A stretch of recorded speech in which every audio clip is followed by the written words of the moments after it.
What's up guys, welcome back to my channel for another episode of On the Shelf, a show where I experiment with different posing and display options for my collection in the hopes to give you some ideas for your own displays. So if that's your type of thing, stick around because today we are entering Wakanda with 12 different posing and display options for Hot Toys, Black Panther, Killmonger and this throne accessory piece that I just picked up recently. But before we get started, if you like my content, do us a favor, hit that like button, notification bell, and subscribe to the channel. Now let's get to it. Okay guys, we'll kick it off with display option 1. Basic, just standing there as if you just got them out the box. I wanted to start here because I imagine a lot of people may have these guys in this type of pose due to the fear of suit damage. And I get it. And as I'm aware of that, in this video I combined fairly safe long-term display options along with some more dynamic display options which will progress as we move throughout the video. But for the start here, I just want to appreciate these two figures as they are so fantastic looking that they still look awesome just standing here like this. I think they nailed both physiques which look great in figure form and both head sculpts are strong too. I can't wait to add the new Shuri Black Panther to go along with these two when she comes out.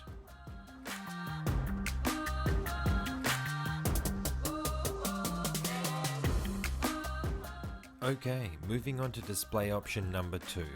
And for this one, I wanted to play around with both these guys holding their helmets so I can utilize their head sculpts. I think this is actually a really nice way to display a character, especially if you're displaying your figures in more subtle poses. It's a great way to make use of a head sculpt and incorporate their helmet or mask. For Black Panther, he's more stoic with his stance and how he's holding his helmet, while Killmonger looks more calculating with his position and how he's interacting with his helmet. I also really like T'Challa on his own with the Panther like this, which is another way you can display this guy. As I experimented, I also played around with this option here, having them hold their helmets differently with Black Panther in a more thoughtful type of pose and Killmonger now tapping his claws on his helmet more connivingly. Then lastly, some shots alone with the Panther in frame, not something I'd have the space to allow for in the display, but a look like this I do like for each character.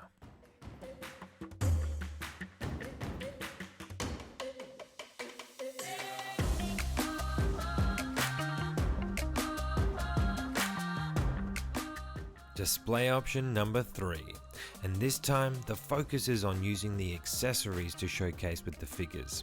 They're both very safe long-term display options too.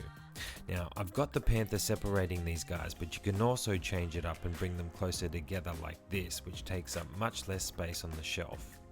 One thing I encourage you to do is experiment with this space to see what angles work best from where you're going to be viewing the pose you've settled on from. Now, focusing on Black Panther, I have his shorthand spear, his ceremonial shield and Black Panther mask, which I do really like displaying with him. You could even remove the mask for another look too if you wanted to. I do love seeing the eyes through this though, I think it looks great. Just be careful putting it on and taking it off because there is potential for damage. Now looking at Killmonger, nice and simple, holding his blade and broken tip of spear. I have him slightly on an angle looking out into the distance, ready for war. He was a beast in the ceremonial battle and in the film. Such a great character. Now, taking a look at display number 4, I have two variations of this one. We have both T'Challa and Eric walking forward, both stalking and looking out at you from the shelf. For this pose, we step up the degree of difficulty a bit by attempting to capture movement whilst not using stands to help support the figures. This is a scene that I think plays well with the Panther in the middle too, like this, and by doing so it is actually helping me balance both figures. If you notice, I have both these guys with a hand on the Panther, and that is helping them balance ever so slightly.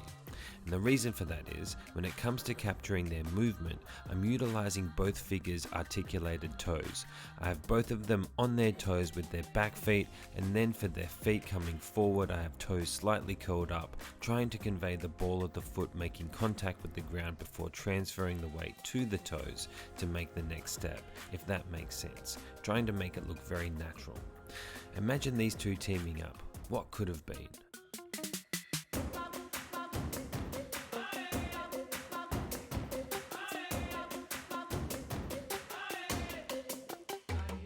Moving on to display option number 5.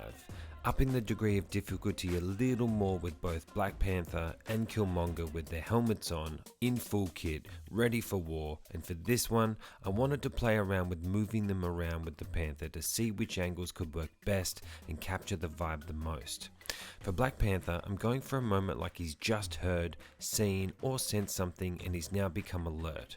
For his pose, we have him balancing on his own with his right foot flat and left foot balancing on his articulated toes. He has impressive balance and I attribute that to the ankle joints and weight this guy has. He feels very sturdy. Jumping to Killmonger, he is lighter and doesn't balance quite as well as Black Panther, but even still, he can achieve good balance with some time and patience. For his pose, I wanted to play off how great his physique is, and do a look almost bodybuilder-like by having him flexing and staring at us from the shelf as if he's to say, "Let's go, bring it on." I love how his claws add to this look too. Which angle and setup do you think look best displaying them like this? Let me know in the comments down below. Taking a look at display option number 6. Now, we step up to a much more dynamic display as I have both Black Panther and Killmonger in running poses. When I knew I was going to be making this video, I knew I wanted to try and create a display with both these guys running. They are both very athletic characters and fitting for me to try and capture something cat-like with them.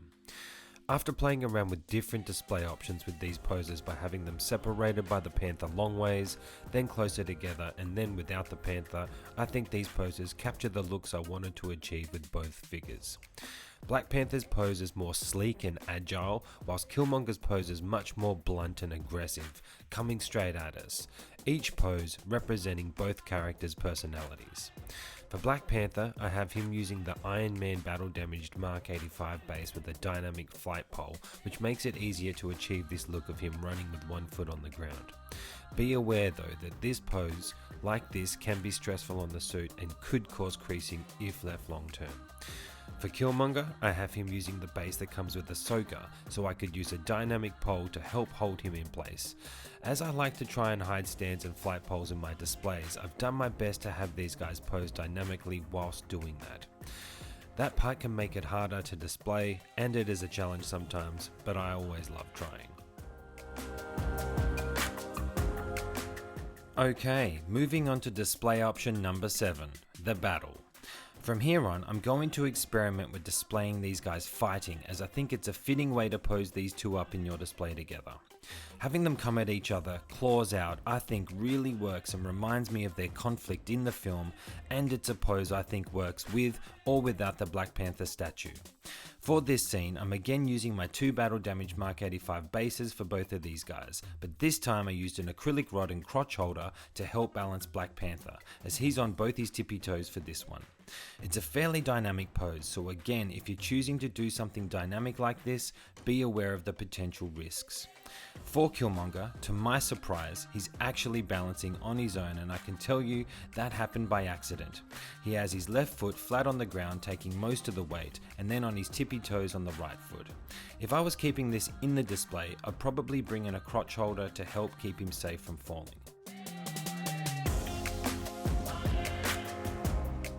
Moving on to display option number 8. We have our foes clashing together, 2 opposing forces colliding on the shelf, and for this one, I wanted to see if I could have them balance on their own safely without stands or bases. I wanted them just in battle, no one winning, no one losing, just clashing.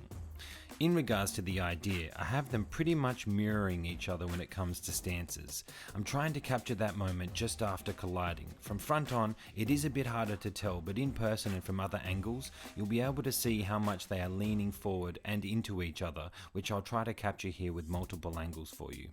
I love both portrayals of these characters, so to have a display with them engaged in battle like this, I think is a strong display option for them, especially if you're comfortable with more stressful dynamic poses, which this one is.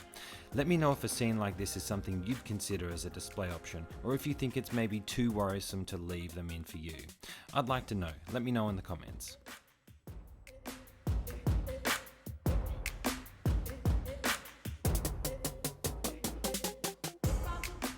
Okay guys, on to display option number 9. Killmonger standing over Black Panther after having swiped him down to the ground. For this one, I wanted to capture a moment of Killmonger being dominant in the fight because in the film he did have moments of dominance where he did seem to be too much for T'Challa to handle. I'm a big fan of Michael B. Jordan's portrayal of Eric Killmonger, and I know a lot of you are too, so I think it's fair to say a display like this with him winning is definitely an option to switch out in your display every once in a while to keep it fresh. I could see myself having him pose like this for a while before switching back to Black Panther being victorious. Both poses have parts to them that could cause potential creasing in areas, such as Killmonger's left shoulder area and right elbow. Then Black Panther's is both of his elbows and his left leg with the hip and knee areas, so be mindful of that if attempting to do poses like this.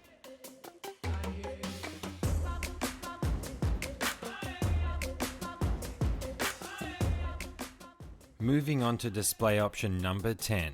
The battle continues, and now we have T'Challa starting to gain control, stopping Killmonger's advances by holding both his arms and overpowering him. For this scene, again, I wanted to continue to keep it simple with no dioramas or stands. The goal was to convey the struggle of power between them by having them entangled, with the edge going to Black Panther this time, our hero, as I want him to be winning in this scenario. This is another pose where I'm using each figure to help the other balance and stay upright, and I can tell you, I had to do some manipulating to get them to this position. Black Panther is balancing on both tippy toes again, with Killmonger with one foot flat and the other in a very dynamic position to help keep him upright. It's actually pretty challenging to get two figures to help each other balance, sell a scene, look natural and good, and because of this was a fun one to try and pull off. Let me know what you guys think.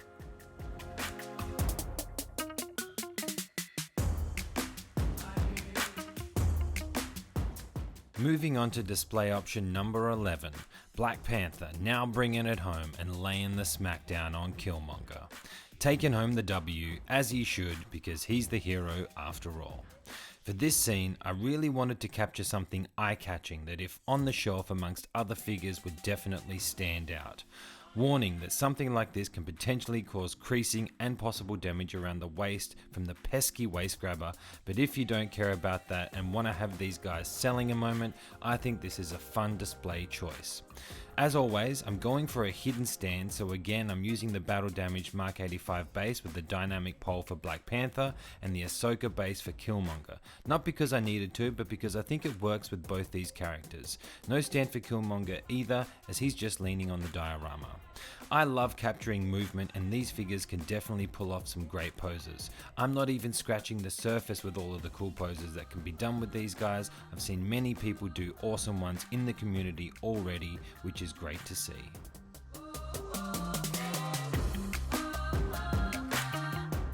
Okay guys, display option number 12 and the final display.